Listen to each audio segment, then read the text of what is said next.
el señor David Jurado Fernández, que es el autor de este libro. El bosque no deja ver los árboles, lo decimos bien. El bosque no deja ver los árboles.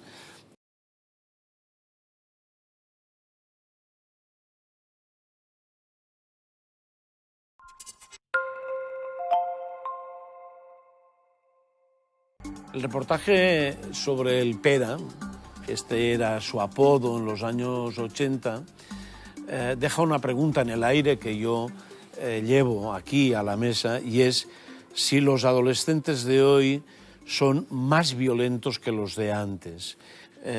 A mí me gustaría saber qué es lo que opinan ustedes. Yo, que como sustituto he estado en cerca de 100 centros de institutos,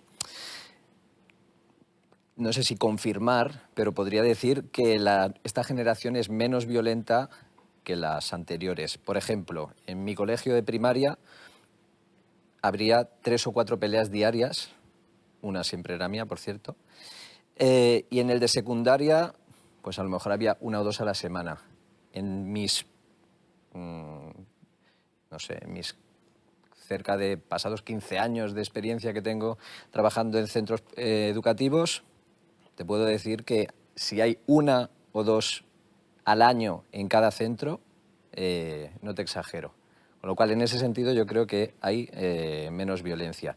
Y quiero apuntar que, por ejemplo, ahora que se habla constantemente de bullying, primero, esto es un ejemplo de que lo que sucede no es que haya más casos de violencia en general y de bullying en particular, sino que salen a la luz, lo cual es una buena noticia. Pero como decían aquí, yo creo que todos, si hay bullying es porque hay mobbing. Es decir, si los menores tienen un comportamiento de violencia y de acoso, es porque están viendo muchos ejemplos, no solo en sus vidas particulares, incluso entre profesores, porque hace poco oímos el caso aquel del chat que se publicó entre profesores, sino ciertos comportamientos de padres y, sin lugar a dudas, lo estamos viendo muy habitualmente, los comportamientos de desprecio entre unos y otros en el Parlamento, sin ir más lejos. ¿Usted cree que lo del Parlamento tiene una prolongación o una proyección? Es un reflejo de la sociedad, es una sociedad en la que el respeto y la falta de valores, perdón, el respeto es muy poco habitual y la falta de valores es muy habitual.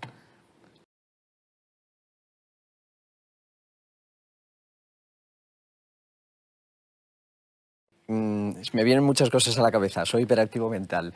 Voy con la última. Pero se te nota que estás en el colegio, levanta el dedico. Sí, sí, si no, luego mis alumnos me matan. Acabas de decir, los padres educamos mucho en el proteccionismo. Yo tengo un dato, yo a raíz de todo lo que sucedió, una de las principales cosas que he aprendido es el impresionante poder de los menores. O sea, somos poderosos para conseguir cosas inimaginables.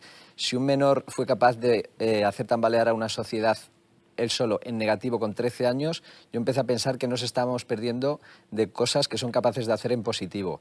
Y monté una escuela para niños con altas capacidades y comencé a investigar cosas que hayan hecho. Bueno, luego las hablaremos porque son ejemplos impresionantes. Pero no me quiero ir, quiero asociarlo con esto que acaba de decir la madre ejemplar. No, por favor. Que lo eres. Del proteccionismo con los menores.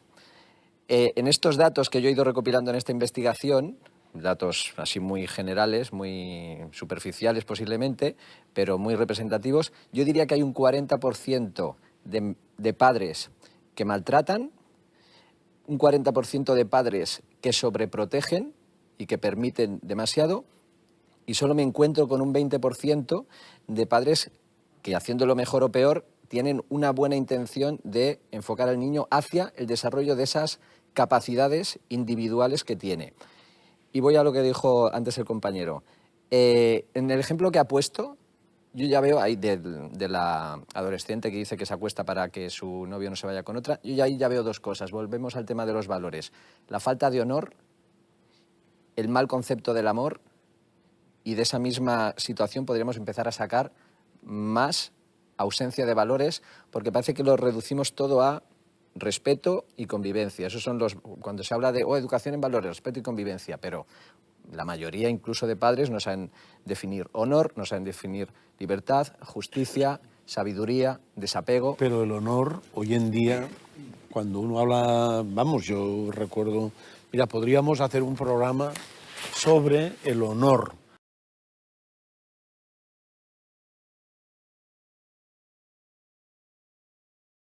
Venga. Yo de este concepto que acabas de sacar de la experimentación generalizo. Yo empecé a trabajar con alumnos con problemas de conducta y luego lo extendí a lo que he dicho antes, niños con altas capacidades, a los que también meto con TDAH porque para mí tienen alta capacidad energética, porque vi que los que más problemas causaban, cuando, repito, en los muchos años que trabajo con niños con problemas de conducta, de los que tiran la silla al director a la cabeza, vi que estos tenían altas capacidades, es decir, o eran muy sensibles o eran muy inteligentes y se frustraban ante el hecho de que les obligaran a hacer cosas.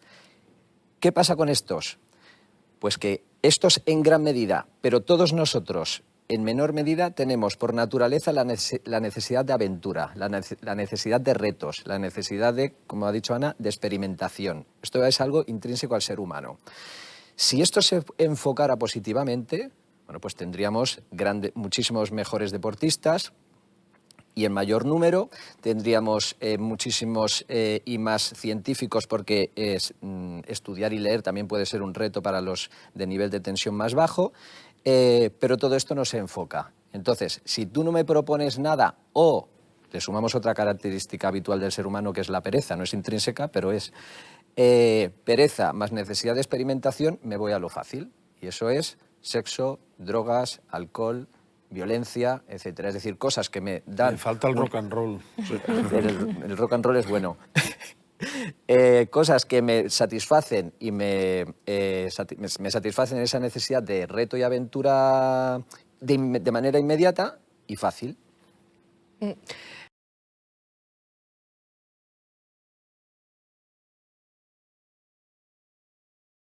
Yo en mi sistema de no sobreproteger, cuando trabajo con mis propios alumnos, una de las cosas por las que apostaría, es porque lo que tú has dicho, cultura. En este caso, ¿cultura qué es? Muy bien, yo te explico todo lo que afecta al cerebro a nivel neuronal y a nivel social y la pérdida de dignidad, etcétera, etcétera, del alcohol, pero es que explicando solo sé que no basta. Así que te voy a coger cuando tengas 10 años, por ejemplo, o 12, ya digo que soy muy directo, y te voy a llevar a un hospital para que veas los efectos del alcohol. Ahora ya sabes, desde un punto de vista cultural, cuáles son los efectos a nivel de salud y además lo has visto. Eso por un lado. Y por otro, te voy a dar alternativas. Como padre, te voy a dar alternativas. O como adulto de su círculo, te voy a dar alternativas para que sepas lo malo y tengas lo bueno. Y a partir de ahí, elige. Pero como elijas mal, prepárate. Antes usted ha dicho, ha citado el caso de el alumno que tira la silla o algo así al director del colegio. Sí. Cuéntemelo. Bueno, son ejemplos. Yo es que se podría decir que he trabajado, si no en los más, en dos de los centros con alumnos más rebeldes y disconformes con el mundo que hay en Europa. Uno en la mina, con alumnos maravillosos, pero con una necesidad de estructura. Sobre todo más atrás. Yo vivo al lado de la mina y fuera del instituto los gitanos de la mina y los payos de la mina son maravillosos. Dentro del instituto les cuesta adaptarse a ciertas normas, muy bien. Y otro es un centro del Raval, del barrio del Raval también de Barcelona, donde recogíamos alumnos que habían echado de los otros institutos. Entonces, imagínate lo que puede llegar a pasar ahí, ¿vale? Perdón, no hay, en este último no, porque ahí, como son atendidos de manera especial como lo necesitan, ahí ya no generan los problemas que generaban cuando estaban diluidos en esa masificación de 30 alumnos por aula, que creo que es una de las mayores aberraciones educativas que existen. Mejor que el del alumno que tiró la silla a la cabeza al director, te voy a contar el mío. El salir del instituto y encontrarme con un alumno de 12 años que me estaba esperando con una piedra así de grande en la mano para tirármela a la cabeza, porque ese día se había frustrado de que yo no le hiciera el caso que él necesitaba. Y obviamente no le iba a hacer un caso cuando se comportaba de manera caprichosa y distorsionando el ritmo de la clase. A él le generó pues un malestar que le llevó a eso, estar esperándome fuera del instituto. ¿Y cómo acabó? Pues acabó que yo fui para él y le pregunté, ¿esa piedra es para mí? Entonces se me quedó mirando a los ojos, la soltó, se relajó al ver que tenía una atención y dijo, sí. Digo, ¿y me la vas a tirar? Dice, no, ya no. Entonces estuvimos hablando, aprovechamos el momento para hablar de que no hay por qué atenderle cuando él quiere, sino que los demás también existen.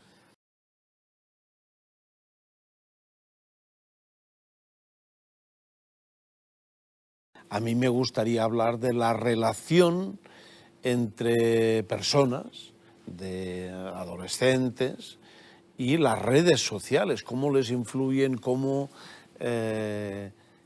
las tienen como modelos y demás. Ese término está en la Constitución española. Y los padres tenemos obligación, esa es la patria potestad. En ese sentido de tener que entrar en la intimidad o no, es que la gente, los padres no entienden, o sea, nos podemos gastar todo lo que haga falta en un cochazo y en el carnet de conducir y tal, pero no hacemos grandes esfuerzos en aprender a ser padres, porque nos creemos que ya hemos nacido, se nacía con un manual. La educación empieza desde el primer día. Desde el primer día de nacimiento, no a partir de los 6, cuando ya aprende a hablar, a partir de los 4. Y aún antes. Y aún antes, efectivamente. Es decir, yo tengo que desarrollar y educar la confianza entre mi hijo y yo, que no significa que me cuente todo, que yo he tenido familias que me han traído a su hijo y esperando que yo le dijera, no, cuéntale todo a tu madre. Y cuando le he dicho, no, tú tienes que confiar en tu madre para contarle tus problemas. Claro, como no le has dicho que confíe en todo, ya no lo traigo más.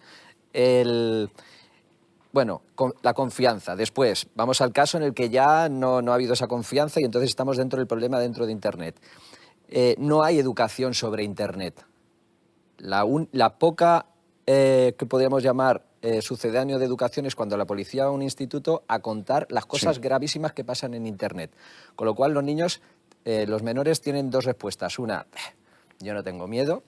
Y dos, yo no soy tonto. Con lo cual, no tiene el efecto que tendría verlo desde un punto de vista más educativo y no tanto desde el punto de vista policial, que es una labor complementaria que debería ir a lo que no existe, que es la educación. Entonces, ¿qué pasa? Que para empezar, ya desde siempre hemos establecido que el concepto de fama y dinero, pero también fama sobre todo, es algo maravilloso y estupendo, ¿vale? Hombre, de repente me encuentro con Internet que puedo conseguir likes y me gustas y tal, pues tengo la posibilidad de ser famoso. Bueno, vamos a eliminar ese concepto de que la fama es algo bueno. O sea, la gente que hace las cosas muy, muy, muy, muy bien, a lo mejor es famosa por eso, pero no nos vayamos a la consecuencia, vamos al origen. Tú has hecho algo bueno por lo que ser famoso, porque si tú quieres ser famoso, solo tienes que hacer una cosa, vete en bolas por la calle y vas a ser famoso. Pero haz algo que valga la pena. No des muchas ideas. No, porque yo te doy la idea de que si eres famoso, si el concepto de famoso lo tienes como algo bueno, no tienes mucho cerebro, porque en sí mismo no significa nada nada en sí mismo y sí puede tener muchas repercusiones negativas. Entonces, vamos a ir a ese origen de, a ver, fama no está por delante, y vuelvo a lo de antes, no está por delante de honor, ni de personalidad, ni de carácter. Cuando aprendas eso, entonces empezaremos. Pero claro, ahí nos encontramos con otro problema, que es que los padres también quieren ser famosos, porque cuelgan más fotos casi que sus hijos, muchos. Hijo popu, padre popu, en muchos casos. Entonces, si el reflejo y el ejemplo que tienen... Tenemos de todo, ¿verdad? Porque hay padres que sí educan en el esfuerzo, en el deber, en la humildad, claro, ese 20%. En la palabra dada, en la sencillez, en el ser reconocido, que es muy distinto a ser famoso. Yo creo que la inmensa mayoría tenemos una imagen bien y que se hace en general bien.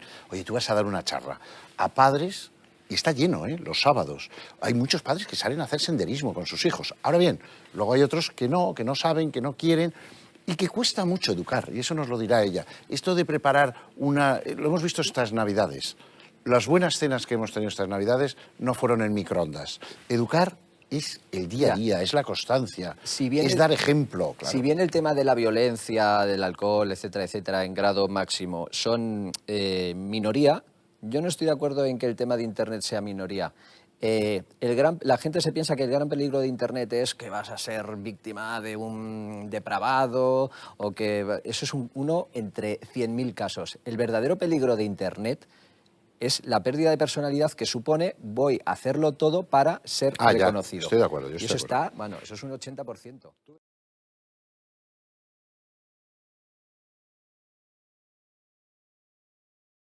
Estos alumnos con problemas de conducta quieren, o sea, todo el mundo quiere hacer las cosas bien. El problema es que no ha encontrado el camino para hacerlas. No sé si nos queda mucho tiempo. Ahora, ¿por qué en mi época había las clases eran de 45 niños? Todo funcionaba bien. Es que que siempre me ponen ese ejemplo. Yo no creo que funcionara bien. Yo creo que hemos salido muy mal, en general, como sociedad. Yo me miro y no me veo. Eso es esencial. Y tenemos que fijarnos no en lo que no funciona, Ramón, sino en lo que funciona. Y entonces tendremos una sociedad mejor en general. Uy, permíteme, porque no puedo irme al decir lo que funciona, el hacer referencia a los espectacular 440 alumnos de mi instituto que demostraron que funcionan y que hay una gran esperanza con los adolescentes solo por ese ejemplo de 440 alumnos que nos ayudaron más a los profesores de lo que nosotros pudimos haberles ayudado a ellos. Eso me viene como anillo al dedo para decir, hemos terminado el programa, llevamos unos cuantos minutos de más y sobre todo porque me parece enormemente positivo cerrar con una cosa tan positiva como fue esa. Los libros, El bosque no deja ver los árboles, de David Jurado, en Plataforma Editorial. Gracias a los cuatro, gracias a ustedes por seguirnos y nada, les esperamos la próxima semana.